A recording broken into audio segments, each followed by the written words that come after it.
চাকরি প্রত্যাশী আমার ভাই ও বোনেরা, আশা করি আপনারা সকলে ভালো আছেন। আমিও ভালো আছি। জেলা প্রশাসকের কার্যালয় কিশোরগঞ্জ, সকলে অবগত আছেন। এর মধ্যে একটা পদ ছিল অফিস সহায়ক পদ, 55টি শূন্য পদ ছিল।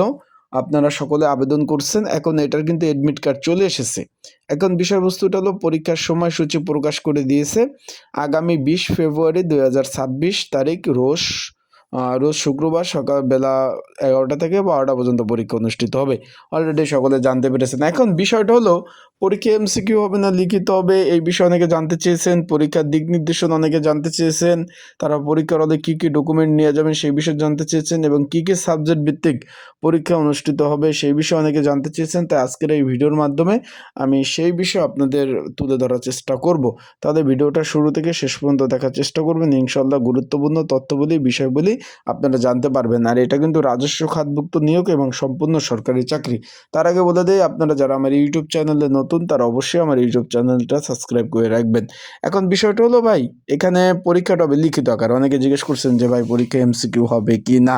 ভাই পরীক্ষাটা হবে লিখিত আকারে, এবং আপনারা সকলেই লিখিত পরীক্ষার প্রিপারেশন প্রস্তুতি নেবেন। আবারও বারবার বলতেছি, এখানে 55টি শূন্যপদ, প্রচুর আবেদন পড়ছে। জেলা প্রশাসক কার্যালয়ে চাকরি মানে সোনার হরিণ, নিজ বাড়ি থেকে চাকরি করা যায়। বিষয়টা আশা করি, যেটা বাংলা কথা, নিজ বাড়ি থেকে চাকরি করা যায়। এটা লিখিত পরীক্ষা অনুষ্ঠিত হবে।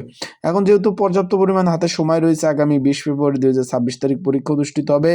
বেলা 11টা থেকে 12টা পর্যন্ত 1 ঘন্টা পরীক্ষা। এখানে কিন্তু ভাই বাংলা, ইংরেজি, অঙ্ক, সাধারণ জ্ঞান, সাম্প্রতিক বিষয়, আন্তর্জাতিক বিষয় এবং সাম্প্রতিক বিষয় ঘটে যাওয়া বিষয়বলী নিয়েই কিন্তু প্রশ্নবলী আসবে লিখিত পরীক্ষা। তাই আপনাদের যাদের সাজেশন প্রয়োজন আছে এই পদের জন্য, স্ক্রিনের উপর হোয়াটসঅ্যাপ নাম্বার রয়েছে, বাংলা লিঙ্ক নাম্বার 019945736003।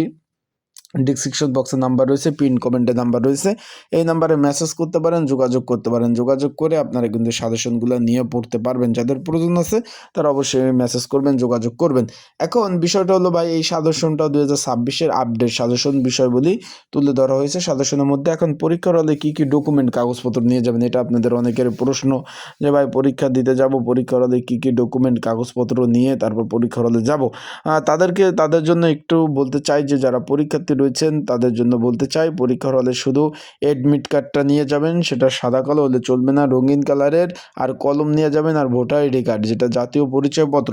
এই তিনটা জিনিস, গুরুত্বপূর্ণ জিনিস কিন্তু অবশ্যই নিয়ে যাবেন। আর পরীক্ষা শুরু হওয়ার পরে কোনো ক্যান্ডিডেট পরীক্ষার্থী পরীক্ষার হলে প্রবেশ করতে পারবে না। আবারও বলতেছি, কোনো ক্যান্ডিডেট পরীক্ষার্থী পরীক্ষার হলে প্রবেশ করতে পারবে না। তাই পর্যাপ্ত পরিমাণ সময় নিয়ে পরীক্ষার হলে যাবেন। আর পরীক্ষা শুরু হওয়ার পরে কেউ আবার বেরও হতে পারবেন না।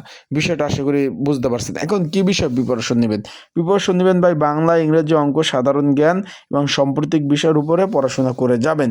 এবং আমার কাছে যে সাজেশনটা রয়েছে, এখানে জেলা প্রশাসক কার্যালয় বিগত সালে যে প্রশ্ন সমাধানগুলা সেগুলো রয়েছে। তারপর 2026 সালের আপডেট বাংলা, ইংরেজি, অঙ্ক, সাধারণ জ্ঞান, সাম্প্রতিক বিষয়, জুলাই বিপ্লব, কোটা সংস্কার আন্দোলন থেকে শুরু করে আপডেট বিষয়বলী নিয়ে কিন্তু এই সাজেশনটা তৈরি করা হয়েছে। তাই যাদের প্রয়োজন আছে তারা হোয়াটসঅ্যাপে মেসেজ করবেন, যোগাযোগ করবেন। যোগাযোগ করে আপনারা কিন্তু সাজেশনটা নিয়ে পড়তে পারবেন। আশা করি বিষয়বস্তুটা বুঝতে পারছেন। অফিস সহায়ক পদ, যেটা যারা পরীক্ষার্থী রয়েছেন, এটা মূলত 20তম গ্রেডের চাকরি, সরকারি চাকরির 4র্থ শ্রেণীর চাকরি। 8,250 টাকা থেকে 20,010 টাকা বেচিক। বিষয়টা আশা করি বুঝতে পারছেন। বাড়ি থেকে চাকরি করতে পারবেন, সোনার হরিণ চাকরি। তাই ভালোভাবে প্রিপারেশন নেন, প্রস্তুতি নেন। আসসালামু আলাইকুম।